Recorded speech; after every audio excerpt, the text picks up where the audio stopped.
Understanding Unsold Lot, a guide for English learners.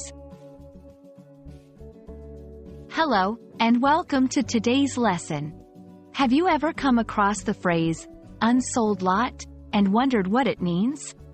Today, we're going to explore this term, commonly used in auctions and sales. By the end of this video, you'll have a clear understanding of what an unsold lot is and how to use the phrase in context. So, let's get started. The term, unsold lot, is made up of two words, unsold and lot. Unsold refers to something that has not been sold. A lot, in this context, means a set or group of items that are offered for sale.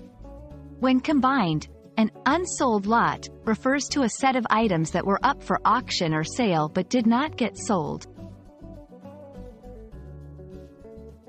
To understand unsold lot fully, it's important to know how an auction works. In an auction, goods or property are sold to the highest bidder. Items are presented in lots, which bidders place their bids on. If no one bids on a lot, or the bids do not meet the reserve price, the minimum price the seller is willing to accept, the lot remains unsold. That's when we refer to it as an unsold lot. Let's see some examples of how unsold lot can be used in sentences. The painting remained an unsold lot after the auction because the minimum bid was not met. There were a few unsold lots at the estate sale, which will be offered again at a lower price. These examples show unsold lot in its typical context, giving you a practical understanding of the phrase. What happens to an unsold lot after an auction? There are a few possibilities. 1. The items might be auctioned off again at a later date. 2. The seller may choose to sell the items privately after the auction. 3. The lot could be broken down, and the items sold individually.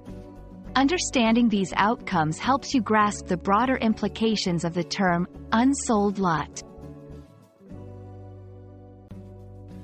And that wraps up our lesson on unsold lot. Remember, this phrase is particularly relevant in the context of auctions and sales, and knowing it can help you better understand the buying and selling process. I hope this video has been informative and has added a new phrase to your English vocabulary. Until next time, keep learning and keep practicing. Goodbye.